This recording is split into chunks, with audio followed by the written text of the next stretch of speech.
பிரியமானவர்களே, இன்றைய காலை பொழுதிலும் கூட இது வானத்தின் வாசல் ஊழியத்தின் மூலம் உங்களை சந்திப்பதில் கர்த்தருக்குள் மிகுந்த சந்தோஷம் அடைகிறேன். இன்றைக்கு அநேக சமாதானம் இல்லாமல் அலைந்து திரிந்து கொண்டிருக்கிறார்கள். எங்கே சமாதானம் கிடைக்கும்? நான் சந்தோஷமாக இருந்து பல நாட்கள் ஆகிறதே, என்னுடைய புருஷன் என்னுடைய வாழ்க்கையில் சந்தோஷம் தரவில்லையே, என்னுடைய பிள்ளைகள் எனக்கு சந்தோஷம் தரவில்லையே, எப்பொழுதும் வீட்டுக்குள்ளாடி பிரச்சனையாகவே இருக்கிறதே, நான் சந்தோஷத்தை தேடி எங்கு போவேன் என்று அநேகர் சந்தோஷத்துக்காக சமாதானத்துக்காக தேடி ஓடிக்கொண்டிருக்கிறார்கள். அவர்களை பார்த்து ஆண்டவர் சொல்லுகிறார், நான் உங்களுக்கு சமாதானத்தை கட்டளையிடுவேன் என்று இன்றைய காலை பொழுதில் ஆண்டவர் வாக்கு கொடுக்கிறார். இன்றைய காலை பொழுதிலும் கூட ஆண்டவர் நமக்கு தரக்கூடிய நல்ல வார்த்தை என்னவென்றால், 1 கொரிந்தியர் 14ஆம் அதிகாரம் 33ஆம் வசனத்தின் முதல் பகுதி இவ்வாறாக சொல்லுகிறது: தேவன் கலகத்திற்கு தேவனாயிராமல் சமாதானத்திற்கு தேவனாயிருக்கிறார். வேதம் இவ்வாறாக சொல்லுகிறது: தேவன் கலகத்திற்கு தேவனாயிராமல் சமாதானத்திற்கு தேவனாயிருக்கிறார். ஒரு குடும்பத்தில் கலகம் வந்துவிட்டால் அங்கு சமாதானம் சீர்குலைக்கப்பட்டுவிடும். கணவன் மனைவிக்கிடையே பிரச்சனை வந்துவிட்டால் அந்த குடும்பம் சமாதானம் இல்லாமல் தத்தளிக்க ஆரம்பிக்கும். பெற்றோர் பிள்ளைகளுக்கிடையே கலகம் வந்துவிட்டால் பிள்ளைகள் சீர்குலைக்கப்பட்டு விடுவார்கள், பாதை மாறி சென்று விடுவார்கள், பாவ பழக்கத்துக்குள் விழுந்து விடுவார்கள். வேதம் சொல்லுகிறது, தேவன் கலகம் பண்ணுகிறவர் அல்ல. அப்படி என்றால் கலகம் பண்ணுகிறவன் யார்? கலகம் பண்ணுகிறவன் சத்ருவானவன். இன்றைக்கு அநேக குடும்பங்களை தன் பக்கம் இழுத்து கொள்ளுவதற்காக சத்ருவானவன் குடும்பத்துக்குள் கலகத்தை உண்டு பண்ணுகிறான். ஏதாகிலும் ஒரு வழியில் ஏதாவது ஒரு பிரச்சனையை அனுதினமும் கொண்டு வந்து போட்டு குடும்பத்திலேயே சமாதானம் இல்லாதபடிக்கு அவன் சீர்குலைத்து கொண்டு போய்கொண்டிருக்கிறான்.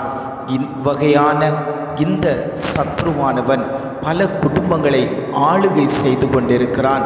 கடைசி காலத்தில் வாழ்ந்து கொண்டிருக்கிற நாம் சமாதானத்தோடு சந்தோஷத்தோடு வாழ வேண்டும் என்பதுதான் ஆண்டவருடைய விருப்பம். இஸ்ரவேல் ஜனங்களை தாவீது ராஜா தன்னுடைய 40 வருஷமும் சமாதானத்தோடே ஆட்சி செய்தார். அதே சமாதானம் நம்முடைய தேசத்தில் காணப்படுகிறதா? எங்கு பார்த்தாலும் கொலைகள், கொள்ளைகள், பாலியல் பலாத்காரங்கள், பிரச்சனைகள், களவுகள், அநேக நமக்கு விரோதமாய் சத்ருவானவன் தேசங்களில் கொண்டு வந்து போடும்போது நமக்குள்ளாடியே ஒரு பயம் உண்டாகி கொண்டிருக்கிறது. தேசத்தில் எப்பொழுது கலகம் வருமென்றே தெரியவில்லை, எப்பொழுது தேசம் சீர்குலைக்கப்படும் என்றே தெரியவில்லை. அப்படி ஒரு பயத்தோடு தான் நாம் அனுதினமும் நாட்களை கடத்தி கொண்டிருக்கிறோம்.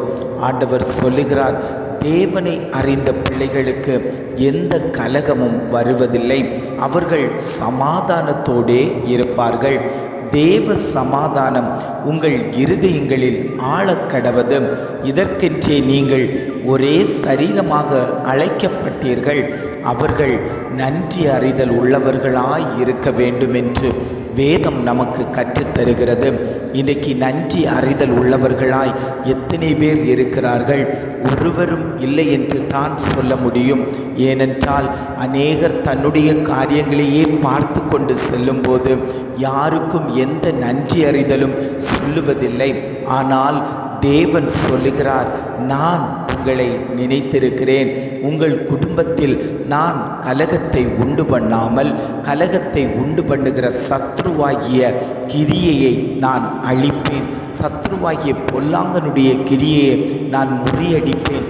பழைய பாம்பாகிய சர்ப்பத்தின் கிரியையை உங்கள் குடும்பத்தில் இராதபடிக்கு அவனை நிர்மூலமாக்கி உங்கள் குடும்பத்தில் தேவ சமாதானத்தை நான் கட்டளையிடுவேன் என்று ஆண்டவர் வாக்கு கொடுக்கிறார். இயேசுவானவர் சீஷர்களை ஊழியத்திற்காக அனுப்பும்போது நீங்கள் ஒவ்வொரு வீட்டிற்குள்ளாடியும் கடந்து செல்லும்போது இங்கு தேவ சமாதானம் உண்டாக கடவது என்று தான் அவர் சொல்லி அனுப்பினார். சமாதான கர்த்தராகிய தேவன் நம்மத்தியில் உலாவிக் கொண்டிருக்கிறார். அவர் சொல்லுகிறார், என்னுடைய சமாதானத்தையே நான் உங்களுக்கு வைத்து போகிறேன் என்று அவர் இன்றைய காலை பொழுதில் வாக்கு கொடுக்கிறார். ஜெபிக்கலாமா? அன்பின் பரலோக பிதாவே, இந்த காலை பொழுதிலும் கூட ஆண்டவர் எங்களுக்கு தந்த நல்ல வார்த்தைக்காக நாங்கள் உமக்கு நன்றி செலுத்துகிறோம். ஆண்டவரே, தேவன் கலகத்திற்கு தேவனாய் இராமல் சமாதானத்திற்கு தேவனாய் இருக்கிறார் என்ற நல்ல வார்த்தைகளை தந்தீங்கப்பா.